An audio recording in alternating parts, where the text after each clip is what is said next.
This is the greatest show on earth. Any of you people out there that find humor in this, you're really a sick, vapid person. You got no soul. Do you think it's funny? Here's to you. Get bent. You people should be ashamed of yourself.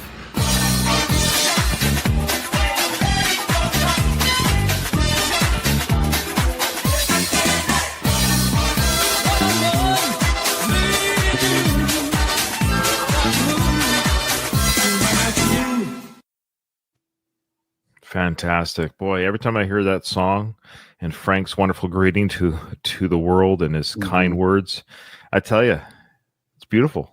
You should either at the intro or the outro, you have to add that blow me from last time.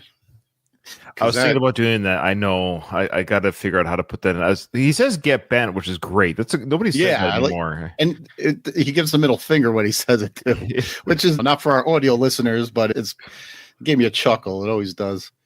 Maybe next episode I'll have him say, maybe for the outro, blow me. Yeah, I think the outro. Yeah, okay. Or maybe he'll make it for this one. We'll see. Okay. Doug, how you doing, brother? I can't believe we're already back doing more Frank. This is crazy. Yeah, I'm trying to cram in as much as I can before it's go time, so to speak. So you're always quick on one of those. That's what she said. All right. There we go. Beautiful. All right. No, it's a couple of things. Yeah, you're having a baby soon, which we announced. The baby's not there yet. And we just know with new babies, just life gets a little bit crazier, a little bit busier. But that doesn't mean you're not doing the show. It just means you will be. Your options might be a little bit less. And you're like, hey, Ryan, I love doing the Frank. I want to do this episode that we're covering today of a show, of a podcast. We haven't done a podcast or interview one in a while. How did you find this one? This was your find, right? Yeah, actually, it was posted in, I think it was the Last of the Action Heroes group chat, or it was posted by Karen Sullivan. So Sully. Yeah, Sully dug this one up. I don't know where he came upon it, but he posted it in one of the groups, and I snagged and I said, this is gold. This is gold. It's an interview back from 2021 before we had political Frank the pundit. It was just Frank being Frank, man. He was on a show called Not Sam, which is a podcast hosted by Sam Roberts, who was one of the producers. And I guess before, I would call him like the fourth mic on the Opie and Anthony show behind Opie, Anthony, and Jim Norton. He was always present in studio. He did a lot of work for them as their producer. And after Opie and Anthony left Sirius XM, Sam Roberts hosted a show with Jim Norton for years. For years. Wow. Jimmy Norton just recently left the show. I think Sam is still doing something on his own with Sirius, but Sam he's been in broadcasting for probably 20 years or more. He's big in WWE. He's involved with them somehow, doing promotional stuff with them. So Sam, you could tell because this interview, as we watch it, is really good. He's a really good interviewer. Yeah, you could tell he knows how to talk on the mic. I've never heard of him. No offense, Sam, if you're watching this. It's just blame it me being Canadian, maybe. I don't know.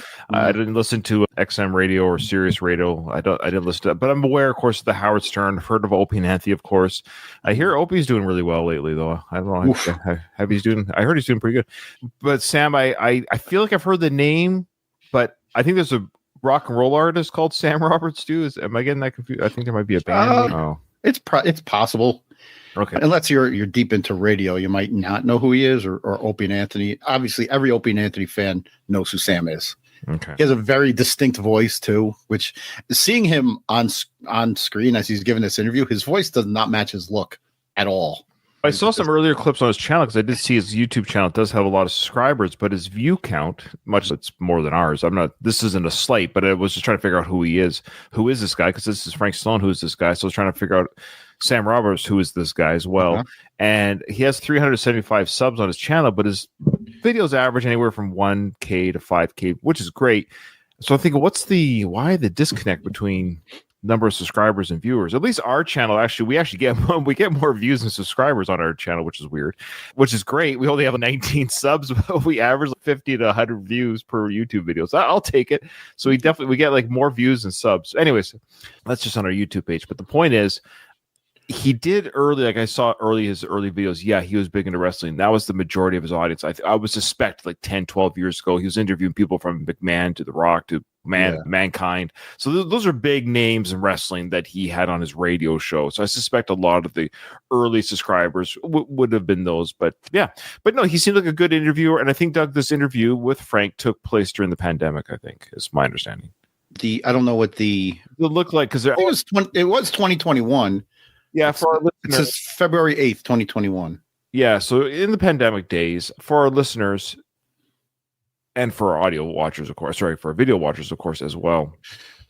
Doug, what we did, because this is a 50-minute show, Doug listened to and took notes for the first half of the show of Sam Roberts' interview with Frank, and I took the second half. So whatever Doug presents to me for this first half, I've never seen. I didn't watch. So I went in like mid-interview, which is always jarring, but you start to catch up pretty quickly what the interview is about. Mm-hmm. And so, Doug, you did the first half, and you have not seen the second half, correct? Correct. Okay. All right. Yeah, let's get into it. I've got the video ready to go. You got your notes and timestamps. So, So what we have to start the whole interview, according to Sam's intro, he and Jim Norton on their Sirius XM show did an interview with Frank Stallone, which somehow we got to get our hands on. Oh, we haven't seen that one. Yeah. Yeah. So they were talking about B movies, and Frank's the guy for the B movies and how much he loves them and everything. Sam Roberts and Frank are talking about Frank's experience making 3 movies: Terror in Beverly Hills, The Rollerblade 7, and Savage Harbor, and some more. Yeah, for, I guess, Frank's self-proclaimed worst movies he's ever done. So Sam's talking about. Wait, slow down. So worst movies Frank's ever done? Are we? Yeah. Are there movies that are good? best movies. Oh, come on! He was the star of Tombstone. That's right. I forgot he starred. That's right. That's right. He had first credit on Tombstone. My apologies. You're right. Sam starts off talking about like B movies and how much he enjoys them, and he makes this Die Hard analogy, where he says if you take the movie Die Hard, you take the money out of it and the stars out of the equation, you have a pretty absurd B movie. So really, the B movies, they all start with a script, a story, but the problem is there's no money thrown at them, no money in production, and they get the shittiest actors to do it. So that's why those scripts never take off. Look at any action movie. Like you strip away the money behind it and the stars, you probably got something pretty stupid. Yes, of course, yes. And then Sam goes on to say nobody has had more B movie roles than Frank Stallone, which I'd be curious to know how many. We could find out how many acting roles he's done. I'm sure there's people that have done more. Maybe Dolph Lundgren. I don't know. Didn't Frank? I think he said before his number. I swear he said 82 or something like that. Oh, 77. He did. He said 77 in this interview. In this interview, he said. Oh yeah, he's done. Well, since then he's done a few more. So yeah, right. In recent stuff, he's done 82, 83 now. Yeah, that's fair. Also, this is around the time where Frank was promoting his Stallone Frank That Is documentary. That's right. We could start with the first few timestamps I got are just like you just mentioned it right here. 155. Sam asked about the number of movies that Frank has done. Okay, before we get to that, did you miss? Okay, so I read the comments of this interview. I just read the comments. Did you read the comments on YouTube about the interview? No, I should have. Somebody timestamped an event, and I cheated. I've listened to 20 seconds of your part because somebody said, this happens at this time. I'm like, no. So I missed it. I don't see how. If it's that crazy, I don't see how I could have missed it. Dude, I was like, there's no way. And I went back and listened to it. Take a listen. With us. And we started having... What? Did he fart? Yes. Oh, my God. I missed How could you miss that? I missed it. I listened to it 20 times and I couldn't stop laughing. I said to myself, there's no way Doug missed this, but you did. Okay, here we go. So Frank, you were on the radio with us, and we started having conversation.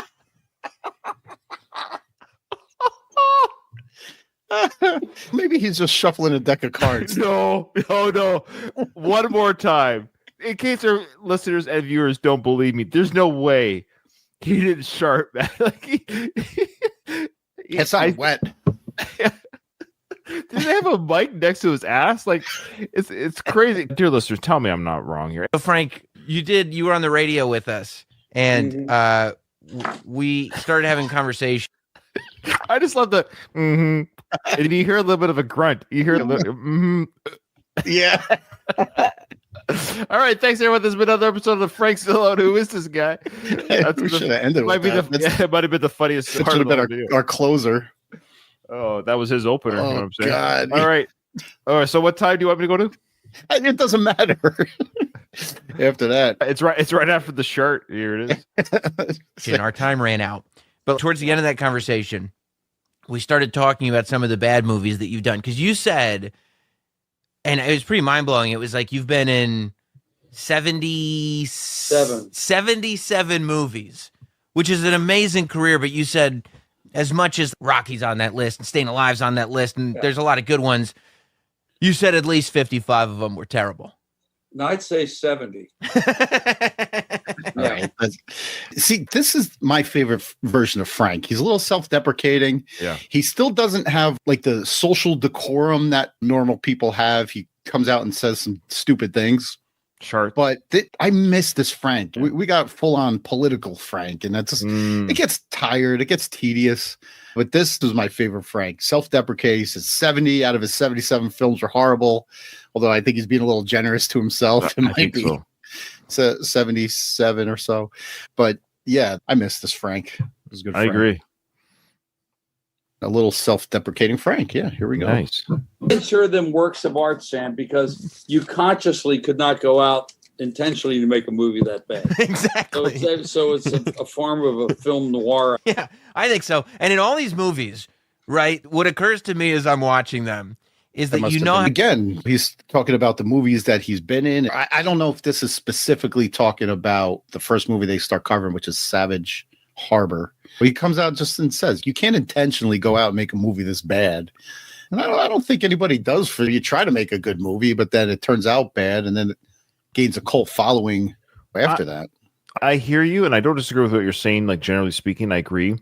But the films that Sam is covering on this episode, they're particularly bad films, especially that Rollerblade one. I hear you, but here's my argument against that theory. So there's movies like The Room is a good example of, they truly tried to make a good film. I forget the guy's name, the writer, director. Oh, Tommy Wiseau. Yeah, that's right. So I think in his heart of hearts, you're right. He tried to make a good film. He was delusional. Like that's what makes it so crazily bad, is that he felt and tried. But even the actors, I believe, they knew, oof. I don't think people tried to make a film that will fail or bomb at the box office or it will be horribly reviewed. However, if you and I were just like, here's $1 million, Doug and Ryan, and here's some camera, go make a film, I would objectively know, I don't think we're doing a good job here, Doug. I don't think we're nailing, like, our acting is stiff.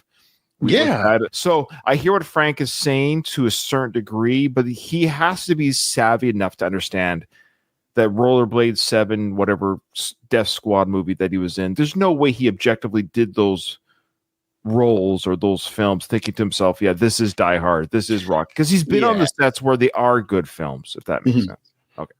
Yeah, I also think in these B movies too, you have such a limited budget that when you have some 20 shitty takes in a row, you're like, all right, we'll get something out of that. Let's move on. So you can't keep doing take after take until money's run out. That's right. They say daylight's burning. You've only got a 10-day shooting schedule or whatever. But then you look at the Quentin Tarantino Reservoir Dogs. Yeah, I'm not trying to push back on you. It's just, I think when it comes to these Z-grade crazy films that are just, there's objectively, people must be stifling their laughter in the trailer. Oh yeah, at some point it becomes, like a goof. Yeah. All right, this is bad. Let's just lean into it and Jesus Christ. What was that? Oh, earthquake in New Jersey? The cat just jumped off my son's dresser. We just had an earthquake in New Jersey. Oh, man. Damn. Yeah, so at some point, I guess they see what they're getting, and then maybe they lean into it and say, "Oh okay, yeah, we can make something out of like a cult crappy B movie." And there's an audience for it. People like Sam, who unironically are like, they know what they're watching, but they enjoy. It's like the fast food of movies. Like, they know it's not healthy, but they're just enjoying it. It's just something to look. When I was a young teenager, you must be very handsome. When I was a skinny little nerd. But me, my brother, and my two cousins were like best buds. And one of our favorite things was to go to the video store, VHS tapes, and rent like the campiest, crappiest looking horror film that we could find. Nice. Oh, yeah. And we found some gems, man. Stuff that we talked to 40 years later or 30 years later. What's one that sticks out? You can There's one called Microwave Massacre. Jackie Vernon, he was in Caddyshack 2. He did the voice of Frosty in the classic Frosty cartoon. Jackie Vernon. It's called Microwave Massacre. Awful, but so funny. Like we laughed our balls off watching that because it was stupid. It's a 1979 black comedy horror film directed by Wayne Berwick and starring Jackie Vernon. That's hilarious. Yeah, it's such a dumb movie. It's so bad. The acting is awful. How did they get the people in the microwave? I don't get. You cut them up. Oh, so they didn't die in the microwave? No, he would kill them, put them in the microwave, and eat them. Oh, okay. Oh, Jackie Vernon, who's a stand-up comedian, was the star. He was the star of the film. But there is an audience for these kind of movies. Oh, and you don't rent it to watch some fine cinema. You rent it to poke fun at it and laugh. Of course, yeah. This is only a 4-second clip, but I got 334 to 338. We're introduced to Savage Harbor. This might be something we can lose in the end. It was made in 1987, written and directed by a man named Carl Monson. Oh God! It's called Savage Harbor. Yeah, just a little background on the director. Oh, sure. He mentions Carl later in my half, so now I know who he is because he dropped his name because I went in halfway through onward. Now you'll see the context of how that comes up later. Okay, good. All right. Go to 418 to 504. It's only almost a minute clip, but it's interesting because of the title characters, not the characters, the actors of the film, the movie posters, the Stallone and Mitchum.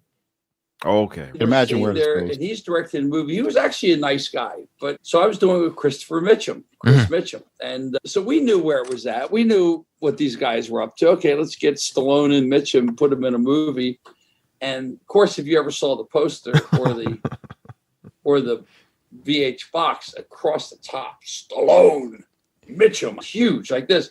And underneath, Frank and Chris. So these guys, that's how they're going to sell it. So people, first thing, it's like when you just go into video stores, first thing is the top.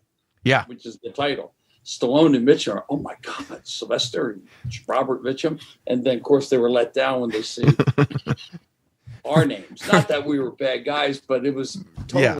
Okay. And you know what's funny? This is a true story, Frank, if you're watching, because this actually did happen to me this is literally what happened to me. And I think it's one of the films he talks about in this episode, or they bring it up at least in this episode. He was with Joe Estevez.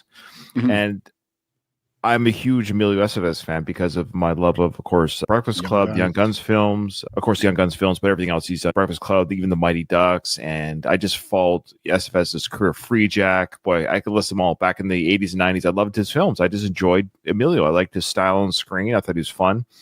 And I saw a video, just like Frank's describing here, in the video store with Stallone Estevez. So my young brain was like, what?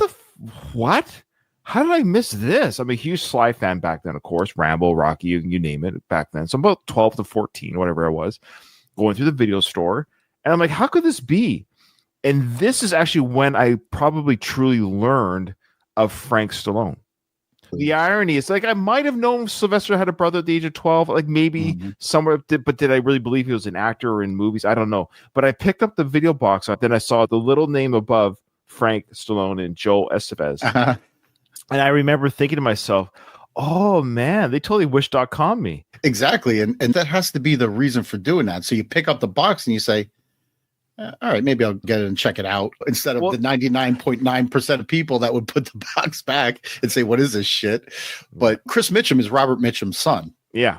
So yes, you have two cinema Hollywood royalty right there, like on the box. And if you look at the movie poster for Savage Harbor, and we're going to get to another clip where it's like Nighthawks, doesn't it? Are you sure you didn't go back and listen to my half? Because was that what you're going to say? Yeah, Frank Stallone says that exactly. It's a ripoff of the Nighthawks poster with the gun in the middle and the two actors on the side. That's exactly what I thought when I saw it. Yeah. When they showed the picture in this episode they were watching, I was like, "Oh, it looks like the Nighthawks picture with Yeah, Mark Hauer and Stallone." Even Frank makes that comparison too. Oh, it's hilarious. It is hilarious. So you and Frank share a mind. That's great. Oh man, great minds think alike. Great hair thinks alike too. Yeah. 6:54 to 7:24. We got a brief synopsis of the film with a surprise acting role. You could get artsy with this. If they asked, "Oh, you're making a movie. What's the movie about?" and you had to explain, "I am a sailor who falls in love with a prostitute that wants an avocado farm." who is obsessed with his avocado farm. Avocado farm, which I probably have no idea. And you know, the girl that was dancing as a stripper was the little girl in the Addams Family. Wednesday? Yes. So you look where her career went. Look where her career went. She turned to a whore. Oh, I gotta use a bad word, little Wednesday. Whore. Yeah, so there we go. First of all, that the synopsis of that film, the whole avocado farm thing just makes it sound even more ridiculous than the rest of the premise. But yeah, little Wednesday Addams grows up and becomes a whore. Whore. That's funny. I love how Frank's like, just because she plays a hooker in the TV, like the actress is one too. Like, she grew up to be a whore. Yeah, she went from being like a little vampire chick to a whore. Frank, she wasn't really a vampire in real life, and she's not a whore in real life. I looked at the IMDb, and it is, in fact, Wednesday Addams. Real name, Lisa Loring. Good for her. We got at 7:53 to 8:09, we have more synopsis of the film, and Frank being a white knight. Oh, good. That we're discussing, but you want to take this prostitute that you fall in love with and bring her to your avocado farm and make avocados, but her pimp gets her hooked on heroin again, and you have to go and save her. Which in real life I wouldn't do. You would just and I say, go ahead, whatever. I'll find somebody else to plant avocados. I'll find a real farm girl for avocados. In real life, I'm not chasing some heroin addicted hooker. Go ahead, pimp, take her. Didn't he say in the last episode we did that all of his ex-girlfriends are out of work, money list? Yeah. What do you call them again? Busted out. Busted out or something like that? They're busted out, yeah. Yeah. Yeah, Frank is always a white knight. 8:38 to 8:54, we have fun with extras. Oh. Film extras. They bring in all these hot-looking girls that were supposed to be in the poorhouse scene. Yeah. And some of them were good-looking. Of course, I was a young guy then. They weren't. Okay, not even then. You're still younger than you are now, but this was probably 80s, so you're still 35 probably. But anyways. Yeah. Hookers, but we had fun. We were just the young actresses. What can I tell you? Yeah. But actually, so we shot it there and forgot. I just love the idea. Yeah, I banged all the extras. Frank Stallone. What do you want from me? I'm just a man. Yeah, he's not really leaving a lot up to interpretation. He pretty much comes out and says, like, all the whores in the whorehouses. Yeah, me and Chris Mitchum ran through them all. I'm surprised. No, I shouldn't say that. Never mind. I won't say that.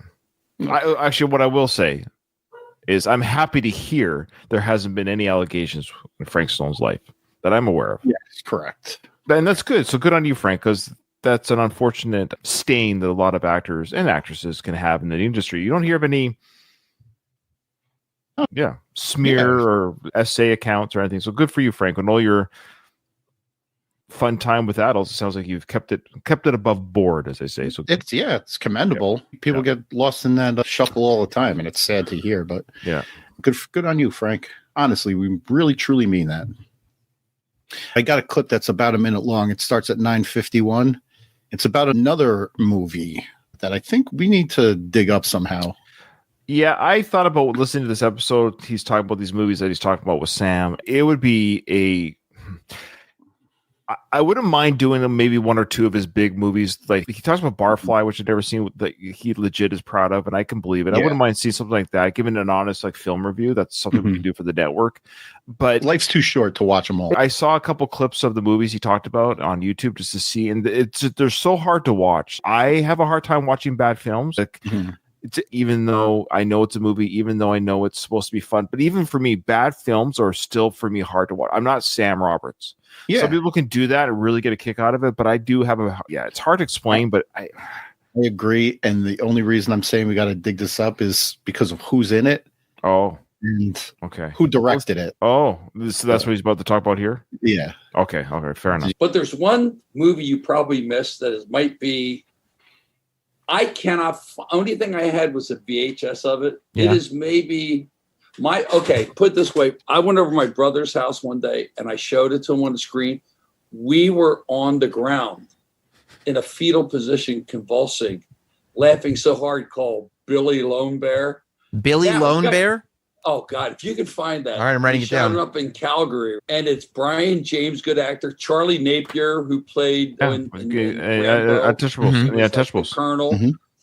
And was he? Sonny Landham, who was in 48 Hours. Yeah, the guy and who played Predator. the Indian. Yeah. It was so bad. And these guys they're Canadian. So the guy goes, so what are you going to do with it, eh? Like these big hockey players. Is that what you sound like? Yeah. Frank, are you talking about me? Oh, wow. I didn't know Frank was Canadian. That was amazing. What are you going to do with it, eh? What are you going to do with it, eh? So I looked it up on IMDb. Yeah? There are 6 acting credits in the movie. 6. The cast is 6 people. I can't imagine what the hell. An honest cop named Billy Bear hides from the IRA in an Indian reservation. The problem is the IRA's assassin is a bad cop. On the reservation, Billy turns the table on the assassin. Directed by Sonny Landham. Wow. Between Frank Stallone, Sonny Landham, and Charles Napier, this might be worth a watch. That's if we can insane. find it. According to Frank, it's nowhere. So it might be on YouTube. Maybe that's where you find some of these things is on YouTube. That's where I found one of his films that he mentions. Yeah. It was on YouTube. Yeah. So just something to think about. Oh, yeah. Actually, yeah. Fair enough. That's one to look for. But between that and his Canadian imitation, he nailed the Canadian. Nailed that was it. Perfect. Yeah. Yeah. Might as well be your neighbor with that. Where are we at here? Okay. So at 11:46 to 12:13, Sam asks Frank, basically, when do you know, like throughout the process, that the movie is going to suck? When Frank signs on. But the check cleared. I read the script and it's like, okay. Then you meet the director and you feel this guy's like on glue or something. But anyway. I was young. You go for the hang, more or less. I see. You go in, you listen, I do the best. You do the best you can in a bad situation. I don't want to go out. Of course, you don't intentionally want to go out there and suck, but you go out and do. It comes naturally for some, but yeah. And do the best you can. But it's funny. But I have fun with the actors because after a few days. That's basically the clip. To our question that we asked a little bit earlier is, okay, I guess at some point during the production, you realize that this isn't going to be a box office smash. Right. So you end up you lean into it production wise, but in the meantime, you're having fun with the crew and the cast and everything. So I can appreciate that. You're like, all right, it is what it is. Let's just make a film and have a good time. Louise brings up a good question in our chat here. How the hell did Frank get on the Sam Roberts show? This is probably the most legit interview that Frank has had in decades. Couple of things. First, Louise, if Frank comes on our show, that will be the most legit interview. Trust me, I could run a good interview with Frank if he lets me. I know you won't take any pot shots at him. No, I won't take any cheap shots. No cheap shots. Not at all. No. Of course not. No, I would never with anybody. No, it would be a real sit down talk. It would be a real discussion. And Sam does a really good job too. And Sam's angle on this episode, Louise, and for our listeners, is that again, he likes bad films, and so he brought Frank on with the idea, hey, just so you know, Frank, we're going to talk about your bad films. There's no curveballs here. Frank came on knowing that they're going to talk about the films that are fun to make fun of. Frank, to his credit again, leans into these films that are not that are maligned by the public overall, but enjoyed by people like Sam Roberts. Okay, all right. Louise, if you want to produce the show for us a little bit, get that Google machine working and see if you could dig up his interview with Jim and Sam, because apparently he was on Sirius XM doing an interview with them. So if we can get our hands on that, if you find the link, put it in Discord, send it to me in Discord. Okay. Let's see. His good films. Oh, yeah. Okay. Let's go to 3:25 to 3:36, about 10 seconds of his good films. Oh, his good films. This should be, what, a 10-second clip? Or yeah. Yeah, no, that's exactly what it is. Does he say Tombstone? That's right. You bet. Ready to see. It's amazing. Seriously, when I think about some of the really good movies I've done. Yeah. Tombstone, Barfly, Hudson Hawk. Frank, I love you. I really do. But Barfly is probably the film that, and I haven't seen it, but objectively speaking, again, it's probably the most screen time he's had in a film that's good. Mm-hmm. Does that make sense? Yes, but he says films that I've done. Like you, that's what I mean. Those films. That's what, Frank, I love you, but that's what kind of bugs me. You can't say you've done. You can say you were in, you were a part of, but you didn't do Tombstone. Kurt Russell and Val Kilmer did Tombstone. Sly did Rocky. Okay? Yeah. You were in Rocky, and you were in Tombstone. Now, that's what I'm trying to say here. But you did Barfly. Okay. And apparently he did Savage Harbor. And it shows. All right. Now we go to 1407 to 1433. It's a not at all offensive accent. Oh, I love it. Sweet. So he does another Canadian accent? What was that one offensive? That's the beauty. Canadians don't get offended. That's the thing. It's weird. There's some nationalities and or nations, and Canada's one of them, where South Park did the whole thing, blame Canada. Yeah. Like their characters of the Canadian characters, they do this. You laugh. It's funny. Yeah. But there's other nations that you shouldn't make fun of. Let's see or make accents for. Let's see what happens here. Okay. No one would pay for it. So I get that. But here's the deal with that. Yeah. So we're doing this movie, and at that point, a lot of these companies like Peacock Films, they're most of them are Middle Eastern guys that know nothing about the film business. They're either from, I don't know where the hell they're from, but anyway. But they come with money. In those days, being a rock musician, money was tight. They come up and they go, my friend, we'd like to. I said, all right. So I talked to my agent. So John LaRocca. It's always my friend. Who's in my friend. It's always my friend. I've traveled the world in the Navy, and I've been to numerous countries throughout the world, all over the world, Doug, my naval port visits. And it's true. It's always my friend. I'm everyone's friend. Everywhere I go, I'm their friend. A lot of friends. I have a lot of friends. That's great. He only gives you a little snippet, right? He should have kept going. He should have kept going. My friend. I love it. I love how he said my friend. That's perfect. I think, though, if he goes too long, he's going to lose the accent. It's going to sound terrible. So he gets in, gives you a little sound bite, and gets out. He's a pro, this guy. He's a pro.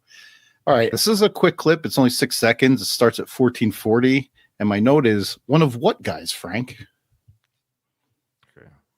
God rest his soul, who's in my movie, who just passed away. But he was the classiest agent because he'd take the gold from out of your teeth. He was like one of those guys. Yeah. So he knew. One of those guys. One of what guys, Frank? Who takes the gold out of somebody's teeth? Who could be an agent? I was going to say, let us know in the comments. We go to 1652 to 1720. He's talking about a deaf-mute cameraman. Oh, wow. He probably enjoyed Frank's movies more than anybody. They would have someone with him, but he was good. So anyway, I show up on the set one day, and he's going ballistic, the camera guy. He's going, it's like a hand job, all his hands. I said, what the hell's going on? And the interview going, I said, I'm sitting with Cameron. I go, what the hell's going on? I wish our audio listeners could see. Remember that controversy where Donald Trump imitated the reporter that made that spoke poorly about Trump? Trump did the emotions of what the reporter may or may not have looked like.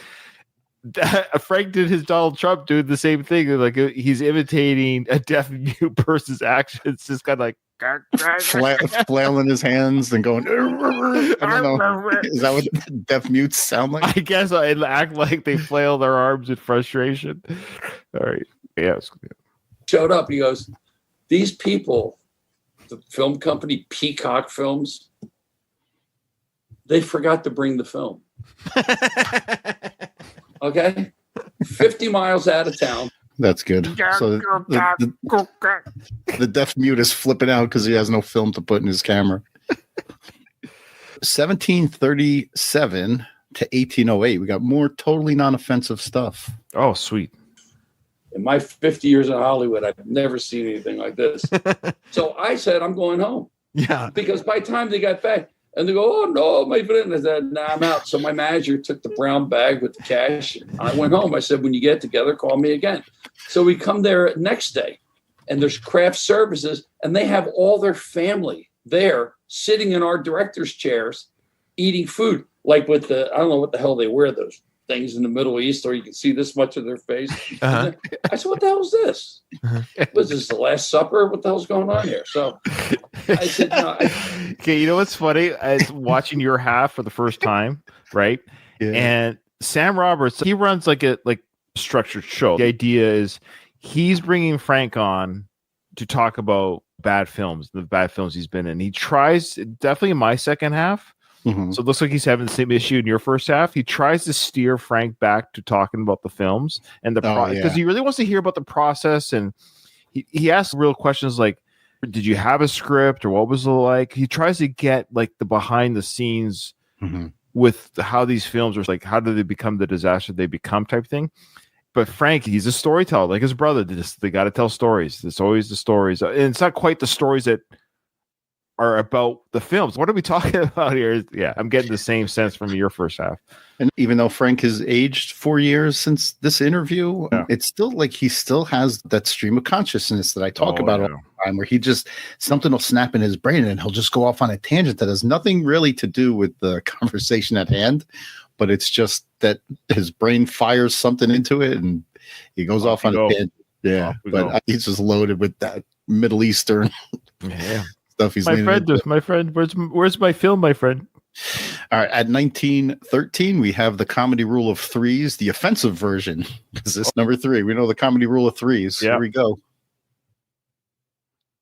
You wanted to walk off. I got the feeling. Not walk off. Didn't want to walk. It was just so ridiculous because you go from Barfly to this, or you go from Rocky, where everything is professional. These are the Mike Westmore, the greatest people in the business, to like a bunch of hacks that were like washing elephants a year before. I mean, yeah. So, but I got the feeling as I was watching it. Wait a minute, a bunch of hacks, washing elephants. Yeah. Oh, okay. Guess the country. God have mercy. All right, we go to 2059 to 2110. Quick clip. It's a Jack Nicholson comparison. Oh, nice. I have no idea. I don't know how to throw wheel kicks and stuff like that. So it's just but you have to have a sense of humor about it. Of course. Because Jack Nicholson did 27 really bad movies, Roger Corman movies, and he didn't do too bad in his career. Yeah. You got to start somewhere. You got to start somewhere. I love that. You got to start somewhere. But the difference between Jack starting somewhere is, Frank, you're still there. Yeah. Jack Nicholson at some point made the transition to serious movies, and Frank is still doing B-movie roles. Veterans Day, man, that movie it's in post-production. Oh, post-production? It is, according to IMDb, it's in post-production. So is Waxman. Really Waxman's in post-production already, because it's one of those films shot in 12 days. Mm-hmm. Yeah, I looked at his in production stuff, and there was a couple of them that I'm interested in. Veterans Day, that one is, because it's right for the network, right? It's a war movie. Action. It's action. Yeah, it's war veterans going head-to-head with cartels or something like that. Yeah.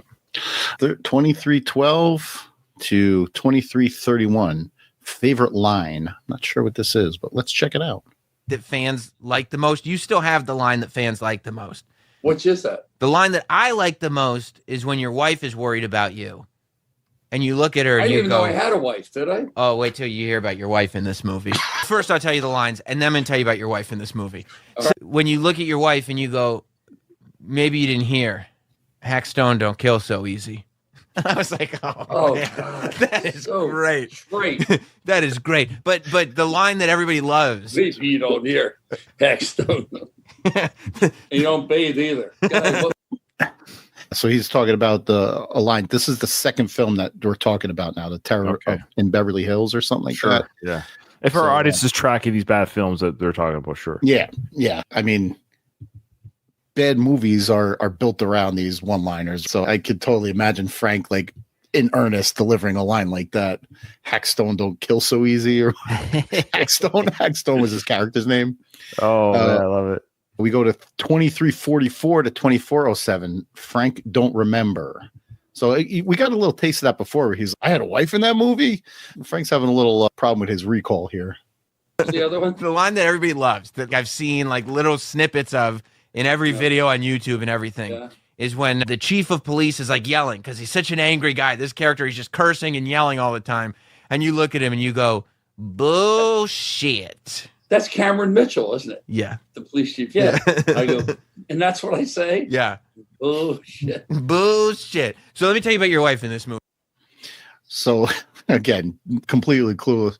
But I like after, and he did it in the last clip too, even though you went long on it, he'll repeat the line, that because when he said, Hackstone don't kill us, and then he laughs about it. But here he delivers his bullshit, just Sam said it to him. So he's always in character, man. Always in character. This will be viral if I repeat the line. You can clip this and put this on YouTube or whatever. And I guess that kind of leads into this. This is my final clip, 2408 to 2424.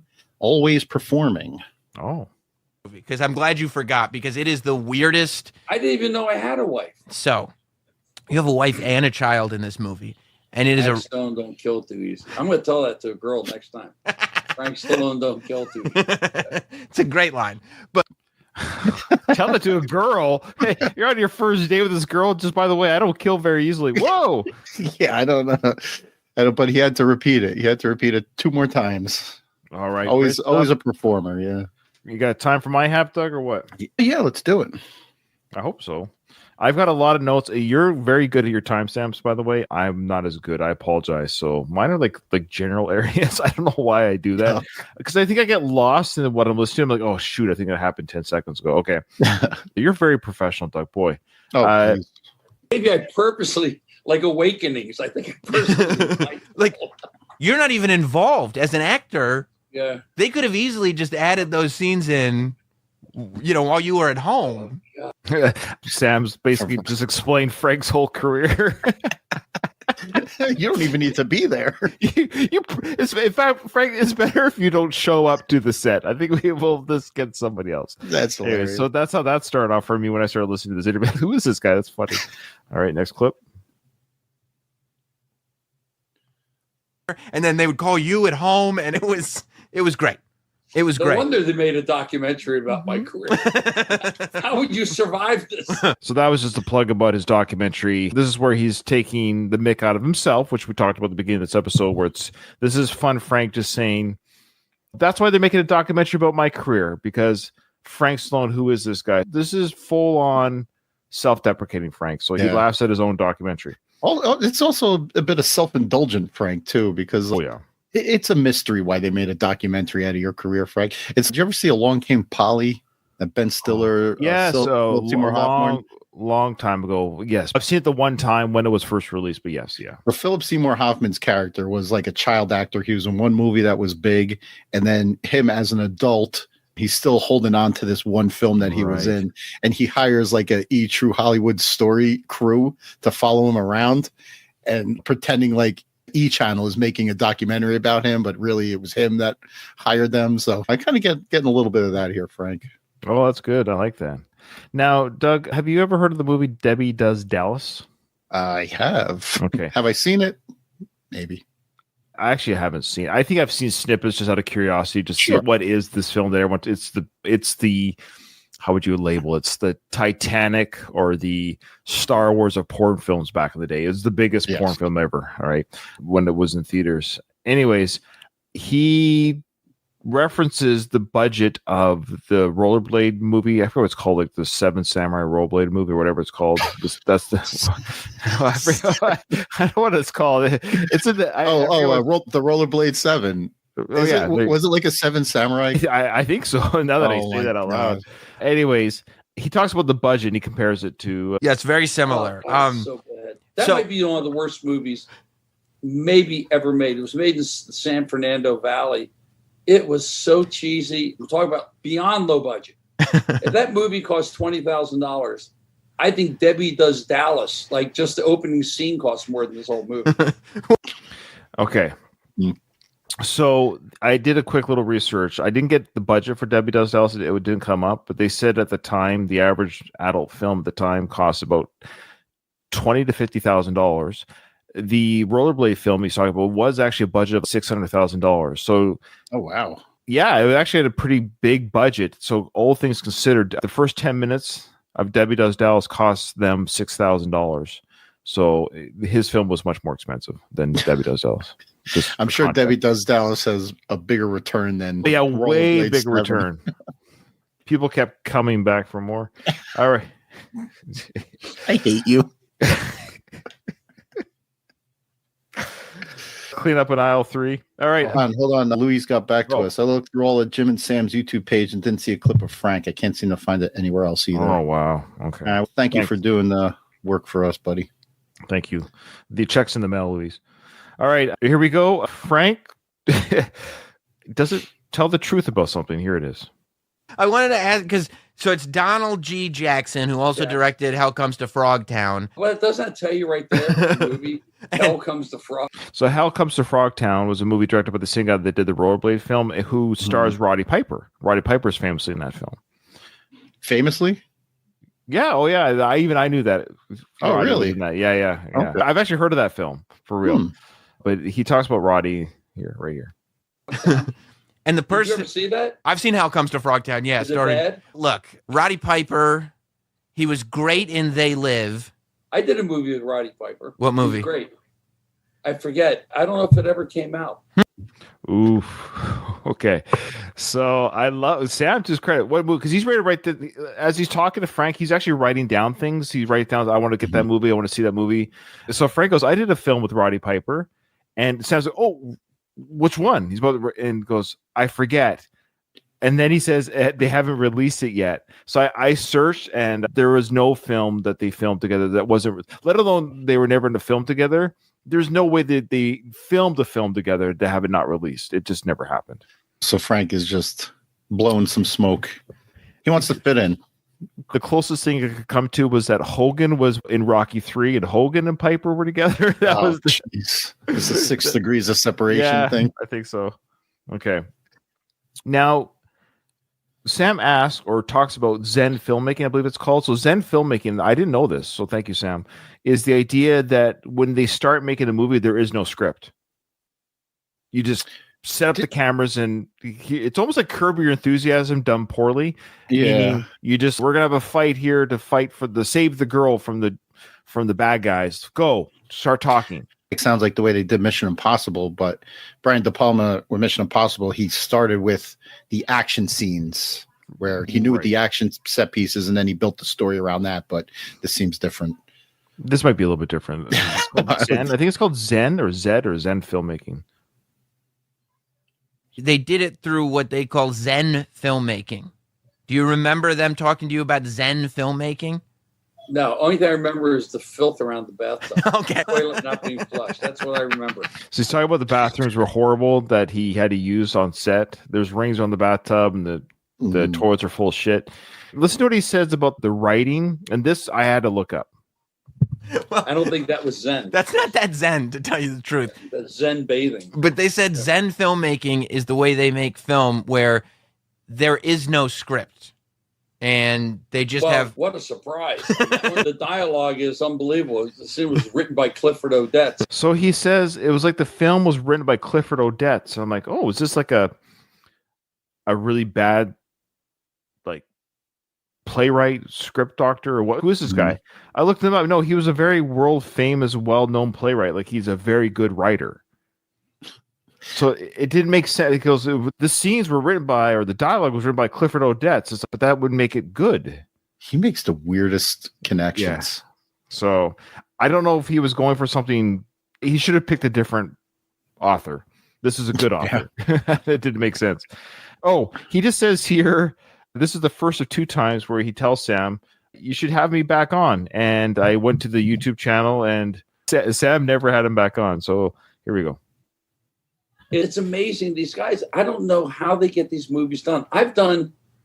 We got to do this again. I'll send you a list of other ones that just... Nope. Okay. How about Ground Rules, where I'm playing an off-road cycle. I don't even know how to ride a motorcycle. That's but what but my name is like Zeke something. And again, the motorcycle, big jump at the end, the scene, I take the helmet off. You know. yeah. Whew, that was tough. Everyone thinks like I'm a martial artist, like an off-road biker. That's how stunt acting is. The guy doesn't actually do the motorcycle jump, but when he rips the helmet off, yeah, it's the guy. The only one that does that is Tom Cruise right now, and Jackie Chan back in the day. There's very few actors that do the stunts. Yeah. So the Black Knight is basically, first of all, you talk about like names and stuff like that. All three of these movies do exactly what you said, where it says Stallone on the poster, and all three of them do it. But the great thing about this is that it says Stallone Estevez, because Joe Estevez. This was the movie I saw. I remember when they talked about this in the interview, my brain went to saw this movie in the video store. That's the one. See him. Yeah. I did a movie with him called The Garbage Man, which is really bad. Really bad. Oh, and there's so many. As a matter of fact, Marty Sheen showed up on the set, and he had to leave. So Martin Sheen came onto the set because Joe Estevez is there. I think Joe must be. I think he's the brother of Emilio, so it's one of Martin's sons. So Martin's there to visit his son on the set. Oh, let's see what you're doing. Martin, of course, has been an incredible film. Like this is what I mean. That he sees the set, sees the direction of the film, so he knows pretty quickly. Oof, my son is in another bad. But Joe Estevez, another bad film for Joe. Here's what Martin has to say. So Hollywood is like a family business. Oh, sure. Joe Estevez, is that name sounds very familiar. He's Emilio's brother. I know, but it sounds familiar. I'm sure he's been in something. I'm sure he's been in something that's decent. I'm sure, but wait, hold on. Was he a musician? No. I don't know. Wasn't? No. Who performed Joe Esposito? Yeah. The song for the Karate Kid, You're the Best Around. Joe Esposito. I'm sorry. Yeah. Cut that out. I sound like that's staying in. No. Anytime you sound like a buffoon, that stays in. You're handsome. I can't give you brains too. One or the other. I can't be around this. He goes, you think your career's over? Boy, after this one. Yeah. So you hear that? So Martin says to Frank, you think your career's over? Well, we'll be after this movie. That's a great singer. Zing. Yeah, for Martin's sure. got some chops. Okay. But then Frank continues here very shortly why he does these films. Fair enough. So you don't remember if there was would you have done the movie if there had been no script? At that point, if they paid me, I didn't care. I was at that. Yeah. Yep. Look, and I'm not casting aspersions here. I'm not. That's not my intent here. But that is where his career has basically been his whole career. At the end of the day, if you're willing to hire me, because what is his track record? Doug, you're running a movie company. You're a production company, okay? And you got a film that's been greenlit, and the casting director comes up to you and says, we're hired Frank Stallone. What would your first reaction be? Like, oh, I thought we had something special here. Yeah. Are they thinking we had something special, or are you saying if we got Frank Stallone, we can at least use the Stallone name? No, but I didn't frame the question very well. What I'm trying to say is it's a project you truly believe in. Like, it's something that's going to be good. No, it's a good film. Like, you've got your heart set on this. Any film that Frank's been in, like Tombstone, the reason why Tombstone is Tombstone, but it's not Tombstone because of Frank. He had an early kill. He was killed by Doc Holliday in a 2-minute scene at the very beginning. If I'm backing a movie financially, let's say, and then the casting director tells me we got Frank Stallone, I would say, oh, this is the kind of movie it is. This is financing. Yeah. What's our budget? I thought we had a bigger budget. Yeah. We can't afford a stronger cast. I'm like, oh shoot. Okay. Yeah. You're bummed. Yeah. So here we go. So here we have Frank just telling us the kind of caliber of people he works with. I don't know. You would think, and there's also, so there's one scene where the director who also acts in the film, I think he plays the Pharaoh or the Pharaoh's brother. Go back like 10 seconds. What was Frank doing with his hand there?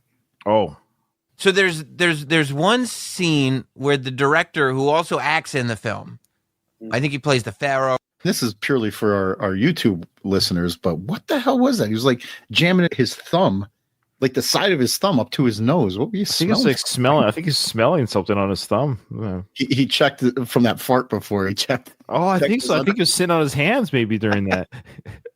Or he just reached back to check, just be like, Oh, "Oh, come on. how bad is this? What am I sitting in right now?" Oh God. Or the Pharaoh's brother, he's talking to a woman, and they say that, oh, she's speaking to like a psychic. She's translating for a psychic. But it's clearly just a cover because she's getting fed lines and she's just repeating them. Well, But the original voice they're horrible. Listen, there's a good movie I did in South Africa called Mask of the Red Death, Edgar Allan Poe. And if you want to see something really bad, watch me try to do the tango in knee boots. It is a movie called The Mask, whatever. It is an Edgar Allan Poe film. And I love how Sly, one of his greatest projects is to do the biopic of Edgar Allan Poe. But his brother Frank has starred in one of his stories. Imagine that. It's horrible. The whole film's Frank- on YouTube. It's Oh bad. God. Right now, Frank has a closer connection to Edgar Allan Poe than Sly. And that's his baby. With putties and a saber. It's so bad. But there's good actors. See, the thing is, I've done movies with Donald Pleasance, Brenda Vaccaro, all these big actors. Drop. But at one point in your career, you've lost a lot of money. You need the money. of course. Oh, Those are the big actors that he drew from. yeah, it's weird, but he's saying he couldn't say Val Kilmer at the time, for example, or Kurt Russell, because he's saying he's worked with big actors who have to do movies with me in bad films because they've lost their money. Oh, I see. Yeah. And what I love is how Frank's measuring. Like you're down to the dishes with me, baby. He's like, hey, Donald Pleasance, how does it feel to be the shit with me? They've reduced themselves to co-star with Frank. Oh man, he's done it a couple times, and he's mentioned where I don't know if I have the clip, but he mentions that even good actors do bad films. I think that came up in yours as well. Yeah. But Frank, that's fine. But why can't bad actors sometimes do good movies? We have here, I think I just wrote down idiots again. Somebody's an idiot or something. Yeah. It's like one of those floods, like in San Fernando Valley. Oh, okay. So he's talking about the production where they had to fill up the set with water, like Titanic style or whatever it was. And he's just talking about how the water was deep and if you're not careful, you can drown. And then he describes the type of people that drown. Most of the movie takes place in the wheel zone. I don't know if you know that was the location. The wheel zone is where it was a gutter, like in the valley, like a storm drain where they're like going. Yeah. It's like one of those floods, like in San Fernando Valley, like those things when we have the big floods, they fill up and people drown because they're idiots and shit. Yeah. People drown, they're idiots. He says the people that drown are stupid. Okay. Is he talking about that scene in Terminator 2, the motorcycle 18-wheeler scene? That big concrete like aqueduct that they chase through? Yeah, maybe. That's a very famous filming location in LA. Oh, It's in a maybe. lot of- But lot of I movies. just love that clip there was just to demonstrate that Right. people that drown are idiots. I don't Yeah. I don't know I just why. wanted to show my knowledge about filming locations, but yes, Yeah, maybe. People, Good job. people that drown are idiots. Yeah. Why? But he says people that drown there because they're idiots. Like what? I guess smart people don't drown ever. Okay. This is interesting. He brings up Sage Stallone in this clip, and it's nothing to laugh at. That's not why I brought it up, but he does a funny thing. I don't know if you'll catch it. He mentions Sage Stallone, then he does an action that I found interesting. Tell me if you catch it. The thing is, I'm happy in a way that people enjoy it. It's not, I wish there'd be some of my other movies they'd like to review, but what are you going to do? Oh, here he's talking about how I'm glad people enjoy these bad films, but I wish they would review Barfly. Okay. I bet that there's a podcast somewhere that has reviewed Barfly. I'm sure. I kind of wish people would stop pointing out all my crappy films and maybe mention Tombstone every now and then.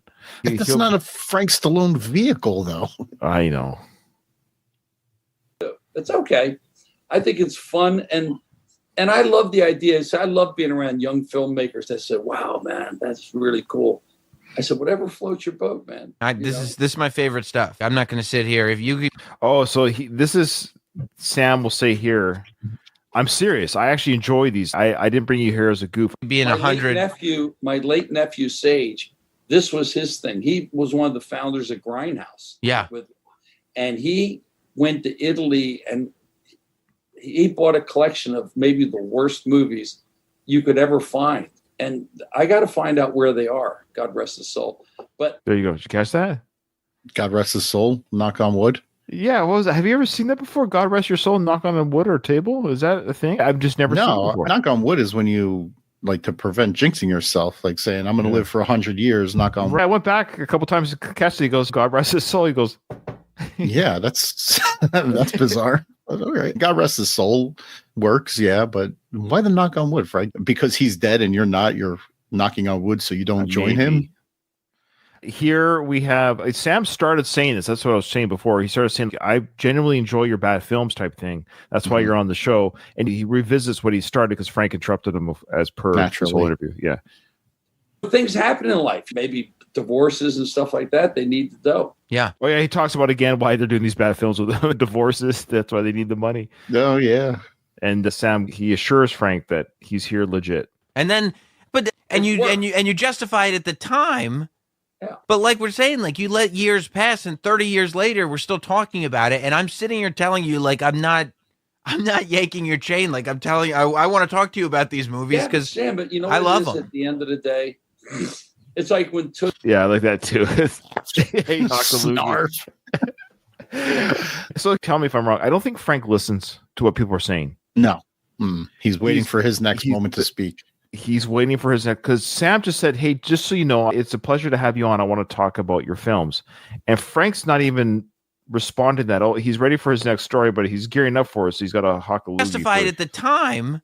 Yeah. But like we're saying, you let years pass and 30 years later, we're still talking about it. And I'm sitting here telling you, I'm not yanking your chain. Like I'm telling you, I want to talk to you about these movies because Sam, but you know, I love them. At the end of the day, God. All right. I wrote here, what's funny than blank? Why did I write that? You know what's funny than blank? Like the match game. We're knocking Jackson's door down. And you know what's funny? He died young. Yeah. Oh, yeah, that's right. It's funny. It's funny. It's hilarious. This guy died and he was young. He's talking about the director of the 7-Blade film. I just thought that was, what's funny? He died at the age of 52. That's hilarious. Was there something funny following that? No, that was all he said.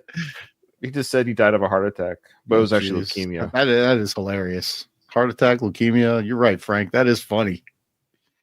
Jeez. This part here is funny. Frank just starts looking up his films on his phone, all the films he's been in.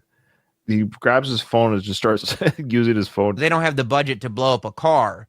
So they put this is like 1980s version. I call it CGI, but it's obviously not CGI. They just put an animated explosion in front of the car. And then they move the car for the next shot. Wait, I'm trying to find this. Movie. Some of these are so bad that they're actually. Poor Sam's. Oh, he's actually on his phone looking up his filmography on his phone. IMDb. Sam's like, what do I say right now? When you're like looking up something on your phone, you're not really paying attention. You're just saying words to fill the space. Sam was telling a funny anecdote about a film. We watched it as a viewer. It was interesting how they show the car explosion. They just superimposed an explosion over like a stock, like a stock explosion over in front of the car. They moved the car away. That's blown up. And Frank's like, yeah. So I'm just trying to look at my movie here. I don't know if you can actually go Transformers. I don't. So he says, listen to that. He says Transformers, and I don't even know that. He wasn't in Transformers. And Sam's, what? Look at his face. He's like, you were in Transformers? Watch. I don't even know what these are. And you were in them? Huh? And were you in them? Is that what you're looking up?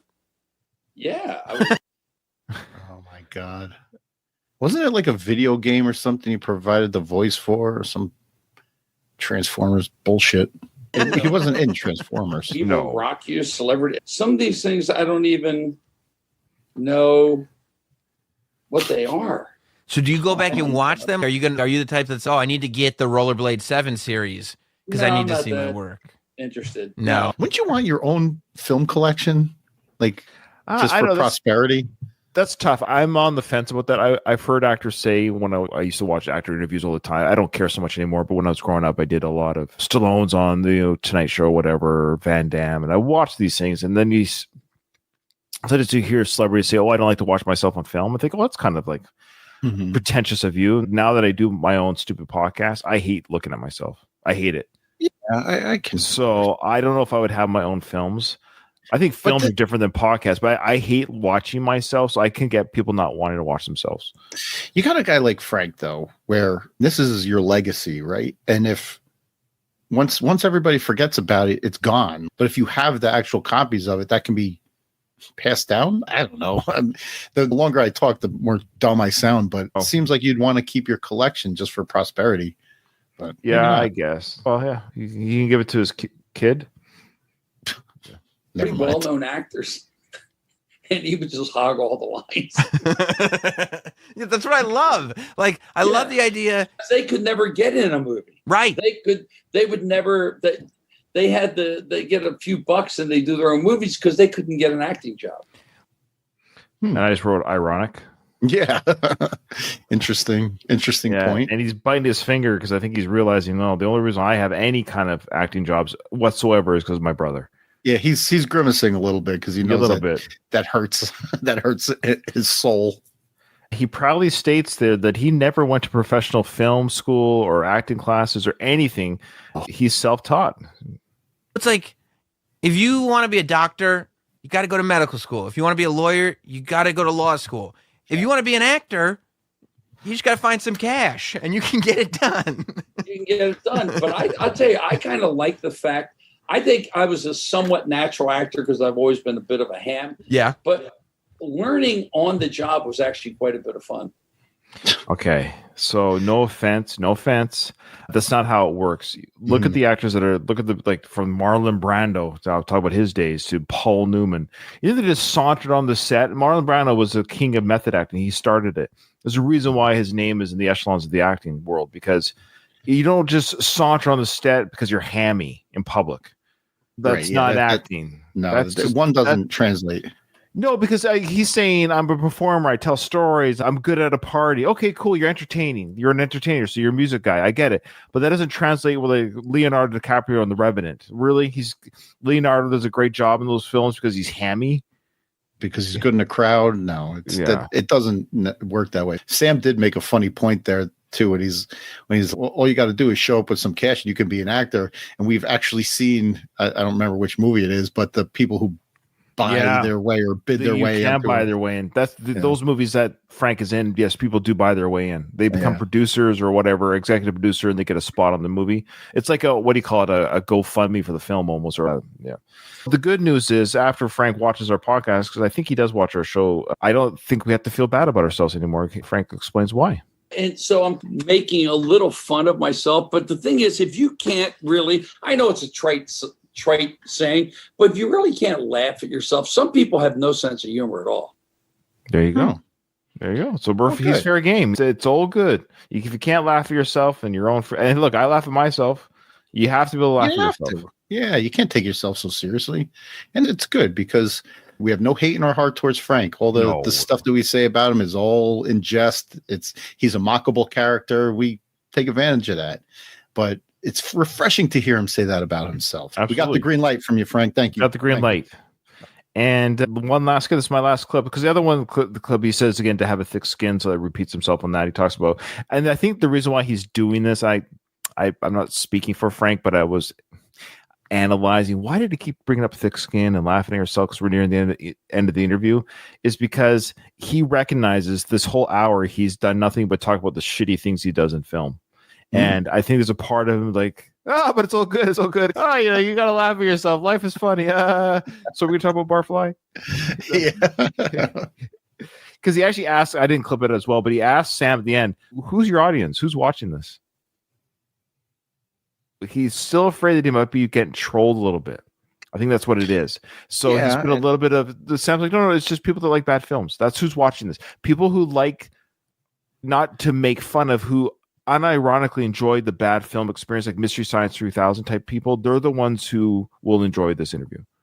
And Sam is a master troll. He's the one that invented Opie and Anthony's Jocktober.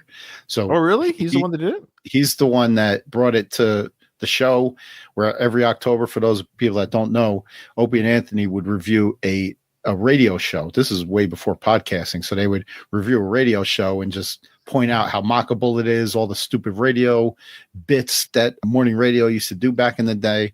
And that was all Sam's idea. So Sam is always been a master troll. I don't know if Frank knows Sam's history, but I can see him being skeptical, especially if somebody invites you on their podcast to talk about your bad films. Might have a red flag up a little bit. Yeah.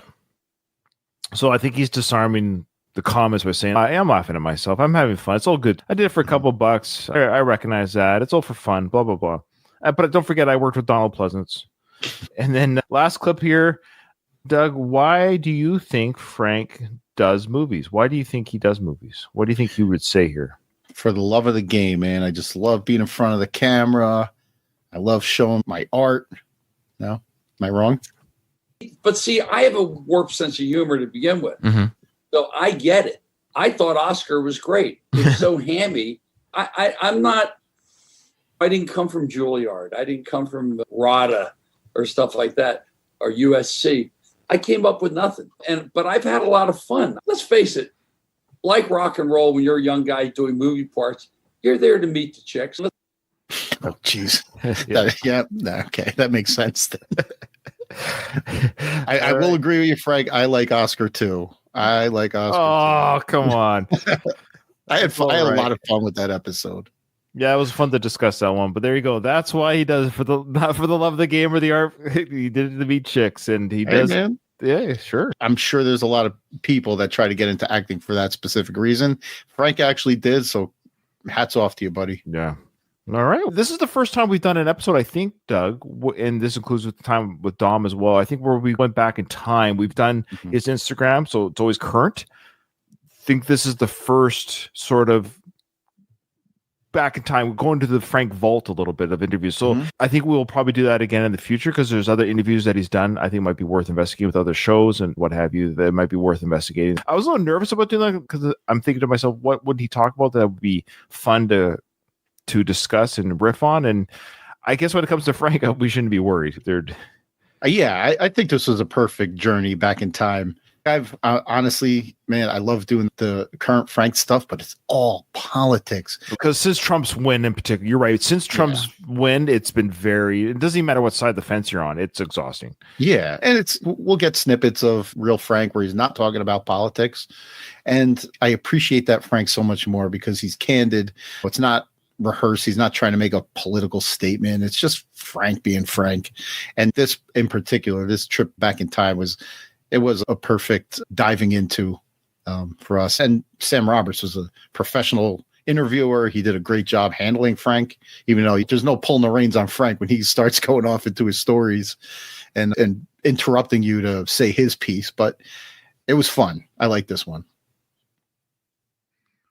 I just checked. There is a new video that just came out. You see it? No, I didn't. Bruce Springsteen is at it again. This guy's got to forget it. Those days of the fry boots, the ripped jeans, and the handkerchief in the back pocket. Oh, poor me, Freehold, New Jersey, blah, blah, blah, blah. He's a phony. Did you just do the blow me movement? Is that what that was? Yes, I think it was like he held like a... What was that he was doing there? It was like holding something and he put it back and forth into his mouth. Yeah, I don't know. Okay. I could only be blowing me. He's got a little bit of cat lint on his shoulders, just FYI. Just a little bit. Yeah. Okay. Have you heard about this, Bruce, not loving Trump? Yeah, he hasn't been loving Trump for always, but I remember all the way back to the Obama days. He's been a very staunch Democrat supporter. Yeah. What Frank's problem here is that Bruce, in the middle of his concert, took a couple of minutes to go on a tirade, just bashing Trump in the middle of his concert on stage. And I'm a huge Bruce fan of his music, but I don't like when artists start like preaching. Just to again, it doesn't matter what side the fence is. I was like, I paid a lot of money. I don't really care about. Yeah. But I understand that. And this is Frank's right to respond to. I haven't heard this yet. We're listening to this live, folks. It's the newest video. Because he hasn't posted anything. I just went to his Instagram, saw this was like just came out. So here we go. He's worth about $800 million. He probably spends $10 billion. Actually, he's worth over $1 billion, but that's okay. Yeah. Billion a year on his daughter's equestrian game. What? Ooh, that was a bad. Sorry, Frank. That you're one to talk about dads helping their daughters. Yeah. Like, Right here, we have a perfect storm of politics and sour grapes. yes. Oh, he's very jealous of the money that Bruce has. Of course. Bruce is a musician who's done very well for himself, whether you like it or not. Mm-hmm. He's done very well for himself, and Frank hasn't. And now they're on separate sides of the fence politically, and Bruce has a family, Frank doesn't. So there's a lot of sour grapes here. Again, we're hearing this for the first time raw, folks. He's such a phony. No, he's speaking his truth. That is actually not a phony. A phony would be he was a Republican speaking like this. Phony is fake. He's speaking his truth. He's not a phony. He's a rich guy who's made a lot of money who doesn't like Trump. That doesn't make him fake. That's his opinion. Mm-hmm. He might be saying because Democrats are maybe about the poor man or whatever that is, something to that effect, maybe. So here's a rich man who has a lot of money. He's a phony because he's not a true liberal, maybe. I don't know what the phony comment would be. He hangs out with the elite Democrats. He's a rich guy. He's a fat cat. Your brother hung out with Trump. Your brother hung out with Elon Musk. But what's his argument here? There's rich Republicans. Mm-hmm. And his brother hung out with them, and so did Frank. Why can't rich liberals hang out with rich liberals? Again, it works on both sides of the aisle. I didn't see the Bruce video, so I don't know exactly what he said. But what is Frank's argument here? I don't know. He's a capitalist. Mm-hmm. Yes, so was your brother. Mm-hmm. So are you, Frank. Frank, if an alternate universe, your Far From Over album, which you got money from, that's capitalism. But let's just pretend it had a resurgence right now because of this video right now. People are like, I support Frank Stallone so much, I'm going to go buy his album. And it sold 1 million copies in a day. Guess what that's called? Capitalism. People want something, they went and bought it. But you people buy into the Thunder Road and this. Yeah. I guess he's saying that he's sold out what he came up on, like being a blue collar guy. He's supposed to appeal to the blue collar guy, yet he's tromping around with his $1 billion and spending $1 million a year on his daughter's equestrian game. He's a fat cat. He's a capitalist. But you people buy into the Thunder Road and this and that. He's not that. He's Skeletor. What? Skeletor? What? Evil, I guess. Evil He-Man character. Yeah, I don't know. Why is he so passionate about this? He's really pissed off. He's mad. His description of this video is, I was never a Springsteen fan, which is not true because remember he talked about Springsteen being at the same event that he was at? Mm-hmm. Yeah. And I know a lot of you are. Yeah, I am. Be a professional, people. Be a professional. Sorry, his grammar. I apologize, Doug. Be a professional, period. People pay to see you perform, not listen to your left political rhetoric. Now, again, I admit that I don't care about hearing that regardless. You're going to hear it, but it's not an hour and a half. It's 2 minutes out of 3 hour show. It's not that big of a deal. Even if that's his argument, if he's coming here to say, you're there to perform for the people, leave your politics at home, then fine. But he's going off into this, you're a fat cat and you're trying to appeal to the blue collar man. That's not what you put in your description. I agree. And what I find funny is because Instagram's free and you can rant and rave on there. Okay. Again, I'm not defending Bruce so much as the arguments he's making at Bruce. Mm-hmm. I am a Bruce fan, I admit.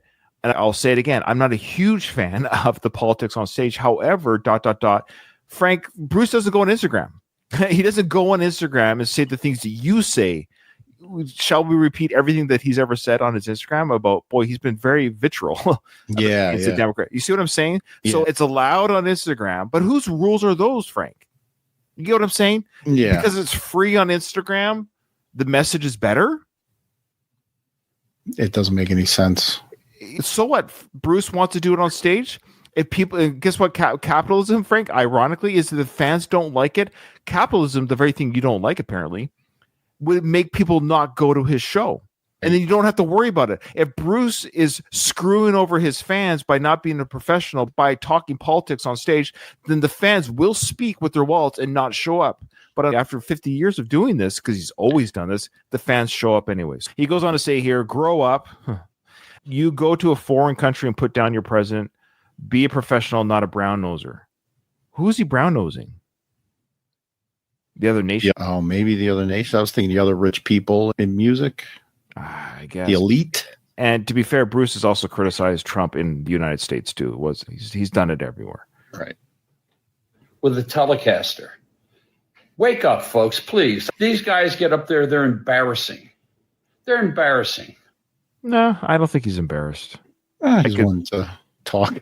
I was going to say this. That the amount of stuff that we've seen from Frank that could be labeled as embarrassing, like talking to the Muppets when he strategically posed them behind him in one of his streams, like or posing shirtless with coveralls on. We could go on. Yeah. Go back and listen to all our episodes.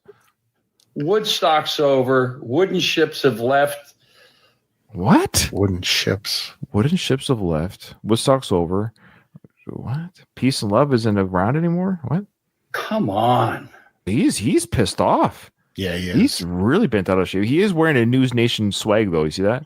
And he also tagged News Nation on this, too. He's hoping this goes on viral. That's what he's doing here. He wants News Nation to have him on to talk about this. That's what it is. Yeah. Bruce, just retire. Really, seriously, man. Wow. That's a great point that you just made. I was just thinking about that. He's reaching out to News Nation. He wants to be their pundit. Yeah. You're embarrassing yourself. News Nation. Oh. God bless. Oh. Wow. You can't make it any more obvious than that. Wow, he was. I'm glad we pulled that up. I'm sorry there, Doug, a little bit long in the episode, but all right. I'm glad we got to see that he is pissed off at Bruce. I wonder if Bruce will respond. Do you think any of that is just him performing? You think that was it's a little performative. He's punching up. To his credit, he's punching up, and to our credit, we're punching up because we're nobody. He's punching up to Bruce. He's a musician to musician. This is a showdown. A showdown. Okay. Bruce, right. This will never come across Bruce's radar. You don't think Bruce has heard it before? Again, it doesn't matter if you're Republican or Democrat. You're allowed to, the same way Frank shares his messages on his platform, which is Instagram. Bruce shares his on his platform, which is the stage. And Instagram is available where, Frank? In other countries. Other countries are hearing your message, Frank. So why is that so different for a person to be in another country and share their message about politics in a different country? One just doesn't use Instagram. Bruce doesn't do it on Instagram. He does it on a stage. Yeah, it's the same freedom of speech discussion. Anybody who's preaching politics, you're not going to sway people. No, it's redundant. You're screaming into the void. It's pointless. All right, Doug. Love doing this with you. Yeah, man. This was a good one. This was fun. I had a good time today. As always, anytime I'm on the mic with you, Ryan, it's the highlight of my day. So thank you again, and we'll talk soon. So I think all these shows are going to start falling by the wayside because I think people just don't want to hear anymore.